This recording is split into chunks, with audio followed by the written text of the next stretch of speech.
In this video we're going to be talking about G proteins and the increase in cyclic AMP levels when the G protein is activated.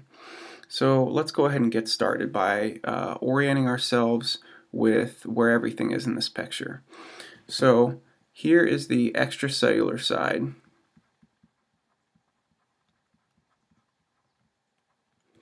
This would be the intracellular side. Here we have hormones outside of the cell. Now this is going to be classified as your first messenger, and we're going to go over this again. Here we have our phospholipid bilayer.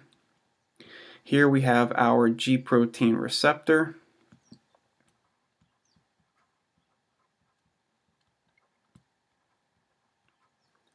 Here we have an inactivated G protein. And here we have some sort of, other ion channel.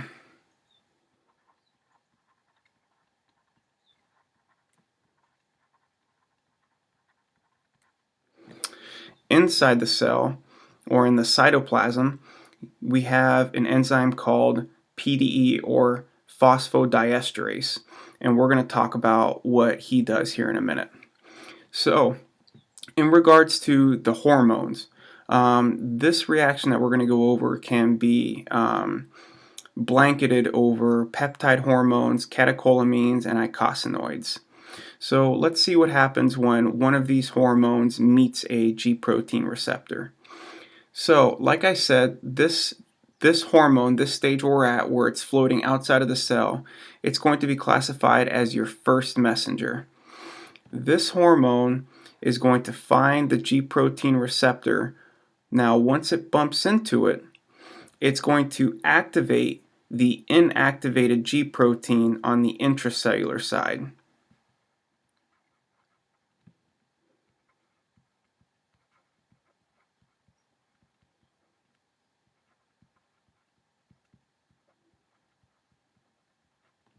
Now, once the G protein is activated, it will be able to activate another enzyme called Adenylate cyclase.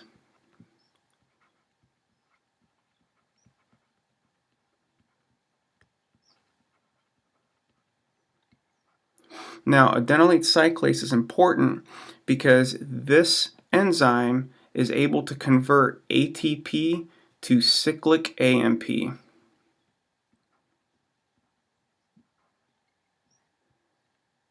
And cyclic AMP is abbreviated as cAMP. Now, the reason why cyclic AMP is important is, one, because it is your secondary messenger.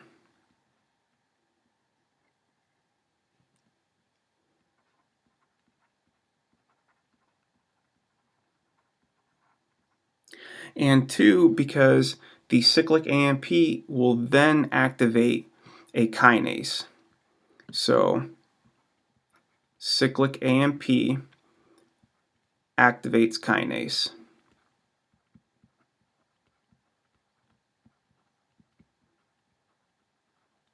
Now, kinase is just a general term for an enzyme that's able to phosphorylate other molecules.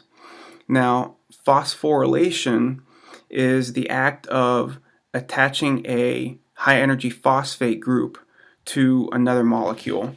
So, just to write that out here so that you have it, a kinase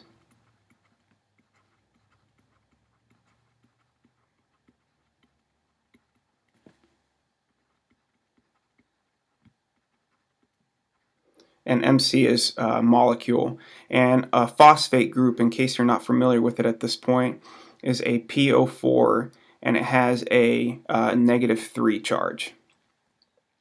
So once it activates this kinase is now able to phosphorylate proteins within the cell.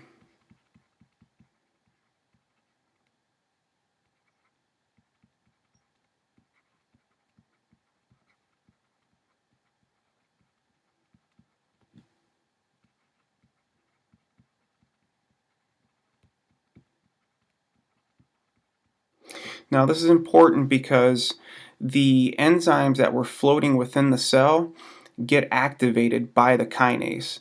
So if the kinase wasn't present, then it wouldn't be able to phosphorylate those enzymes or attach this high energy molecule, this PO4, to the protein, and it wouldn't be able to activate the protein. If the protein isn't activated, then the cell won't have any effects that go into it. So it's not going to cause any changes, or the changes that, if it doesn't cause any changes, then it might cause an inhibitory effect instead of an excitatory effect. So once this happens, I mean, this is a very short-lived response because, and this guy over here that we haven't really talked about, phosphodiesterase is in the cytoplasm of the cell, and he's kind of always present. But what ends up happening is when he detects the cyclic AMP levels, we'll just think of it as their enemies. He doesn't want the cyclic AMP there. So what he does is he starts trying to convert all of the cyclic AMP molecules into AMP molecules. So PDE, or phosphodiesterates, will convert the cyclic AMP into AMP. Now this essentially deactivates this cascade, this enzyme cascade that we went over, because let's look at what phosphodiesterase is doing. If phosphodiesterase is getting rid of the cyclic AMP, then cyclic AMP can't make the kinase because the kinase is dependent on the cyclic AMP. If the kinase isn't present, then the kinase can't activate those enzymes because it's not able to attach those high energy phosphate molecules to it.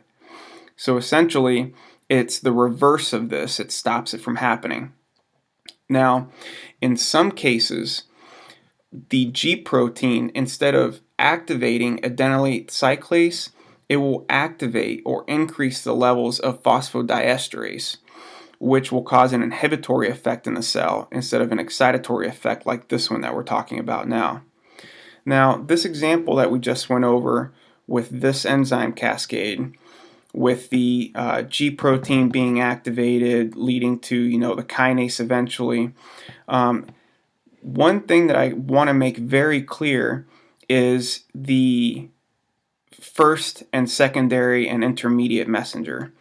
So to make it abundantly clear, this hormone, the outside, the extracellular hormone, is your first messenger. The inactivated G protein then being activated, this G protein structure on the inside that's activated or inactivated by the G protein receptor, this is an intermediate messenger.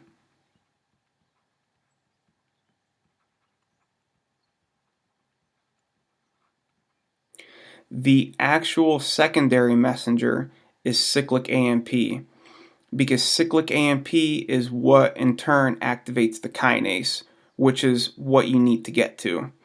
So sometimes it's very hard, or at least confusing, to identify which one the secondary messenger is in this case. So it is cyclic AMP.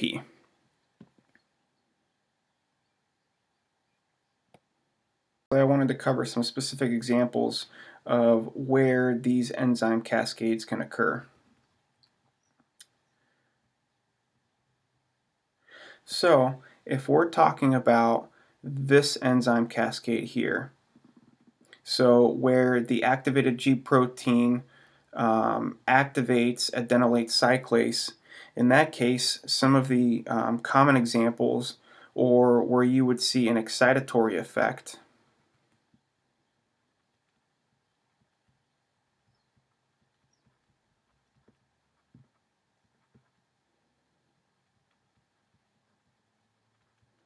is going to be your antidiuretic hormone, adrenocorticotropic hormone.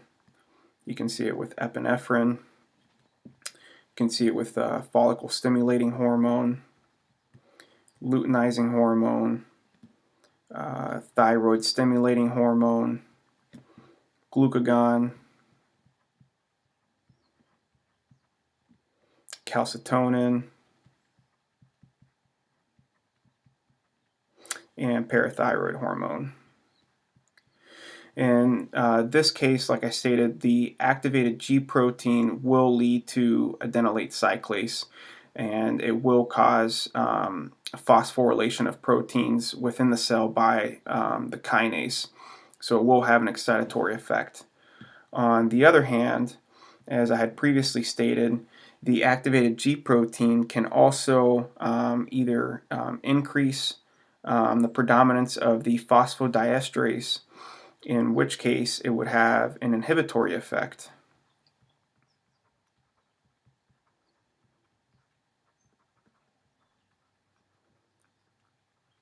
And this occurs, it can happen with your epinephrine and also with your norepinephrine, or more specifically with your alpha-2 receptors.